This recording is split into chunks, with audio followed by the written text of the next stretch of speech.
नमस्कार मित्रों, आज मैं बताऊंगी कि कार्तिक मास की चतुर्दशी को नरक चतुर्दशी क्यों कहा जाता है और ये क्यों मनाई जाती है। तो नरक चतुर्दशी को कई नामों से बुलाया जाता है। इसको रूप चौदस के नाम से भी बुलाया जाता है, काली चौदस के नाम से भी बुलाया जाता है। तो नरक चतुर्दशी को जो श्री कृष्ण भगवान ने नरकासुर नामक राक्षस का वध किया था, इसी के लिए इसे नरक चतुर्दशी भी कहा जाता है। नरकासुर राक्षस जिसने 16,000 कन्याओं को अपनी कैद में रखा था, उसी से श्री कृष्ण भगवान ने उसका वध करके उन कन्याओं को मुक्त करवाया था। तो उसी की खुशी में बारात निकाली गई और दीप जलाए गए थे। तो इसीलिए इस दिन श्री कृष्ण भगवान की पूजा करना बहुत ही श्रेष्ठ होता है और इसे रूप चौदस के नाम से भी जाना जाता है।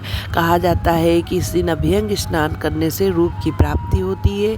अभ्यंग स्नान मतलब आपको सुबह जो है तेल का स्नान कर, तेल अपने शरीर में लगा के और फिर अपने शरीर को अच्छे से नहा धो लेना है।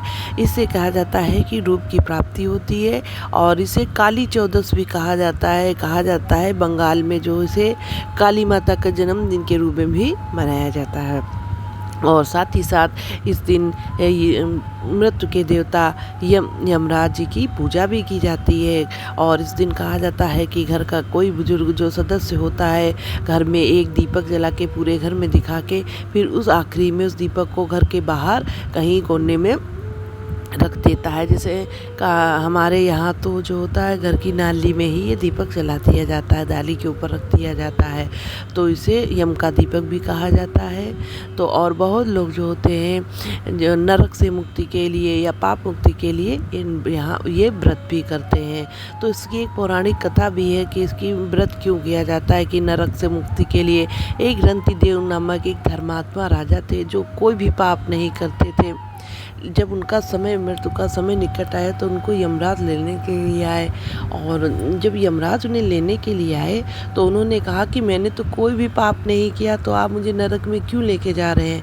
तब यमराज ने कहा कि तुमने एक पाप किया है कि तुम्हारे द्वार पर एक भूखा ब्राह्मण आया था और तुमने उसे भोजन नहीं कराया था, वो वापस लौट गया था। वही एक पाप के कारण मैं तुम्हें नरक में ले जाने के लिए आया हूँ।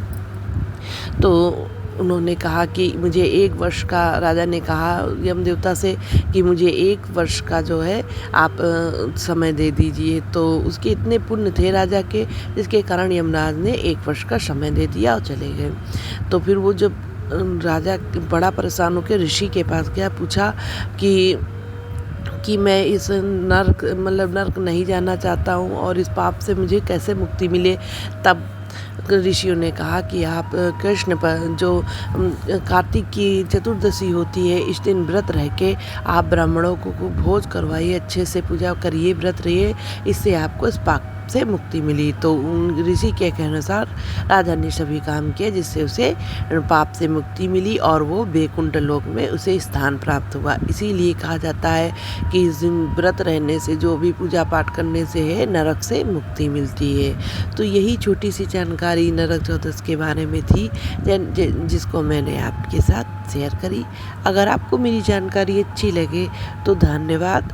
और ये जानकारी मान्यताओं पर ही आधारित है, कोई भी त्रुटि हो तो क्षमा करें। धन्यवाद।